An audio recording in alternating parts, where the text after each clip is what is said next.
our society lacks self-awareness. Yeah. I think a lot of people lack introspection, and everybody's encouraged to do this too, but everybody's pointing and looking at other things and blaming all these other things and other people for their problems.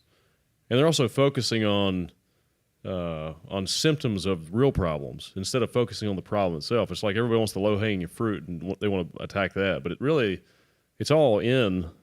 We all have to go inward to solve these deep problems in our society. And I even think of my body separately. I think of my body as a separate thing from my mind and from who I am or what I am. You know, I think our minds are sort of like these beings inside these bodies that control these bodies. These bodies allow us to interface, and the body is almost like a primal animal that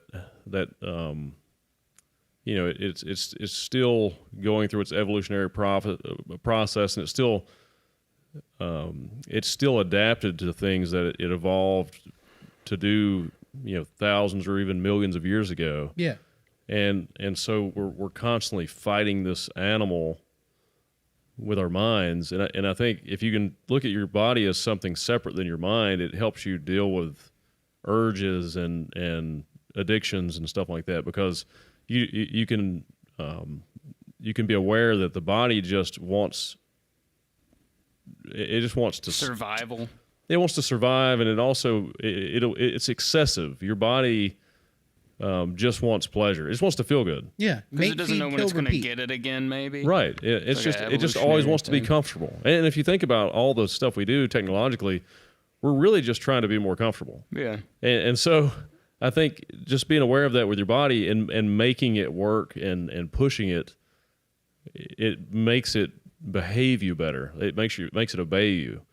It's like, does your body serve you or do you serve your body? Discipline kind of thing. Yes, discipline. Yeah, and so I constantly try to monitor what my body's up to, and you know, and I try to pay attention to how it's behaving so I can control it. Oh yeah. You know, so it's like a wild animal, you know.